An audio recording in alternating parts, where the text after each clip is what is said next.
জি sir, আমি বাইনচোদ বলছি। আমি জ্যামের মধ্যে আছি, আপনার প্রোডাক্ট নিয়ে জ্যাম ছাড়লেই আমি হাজির হব। লন সুজন ভাই, বরফটা একটু গৈসালন। আপনার চেয়ার একসাল পুইলে গেছে, আপনার অনেক বানাইছে।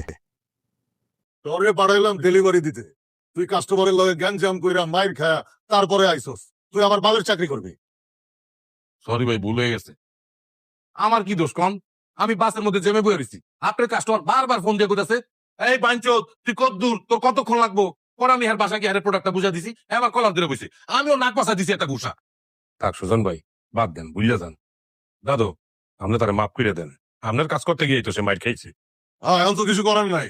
যা বাস খাওয়া আমি খাইছি, আমার কাস্টমার গেছে, প্রোডাক্ট গেছে, টাকাও গেছে, পাক দিয়া গালিও খাইছি পরে। এই বাইনচোদ তুই কই, তোর দেরি হইতাছে কেন? আমি বলবো, জি স্যার, আমি বাইনচোদ বলছি। আমি জ্যামের মধ্যে আছি, আপনার প্রোডাক্ট নিয়ে জ্যাম ছাড়লেই আমি হাজির হব। আমার কি পাগলে কামড়াইছে? তোর মতো লোকরা আমি আন্ডারওয়ার্ল্ডে চাকরি দিমু? তুই তো আমার ব্যবসার গুজ্জতার বাইরে দিবি বেটা। ঠিকই আছে, আপনার উপরে ঠান্ডা পড়ছে।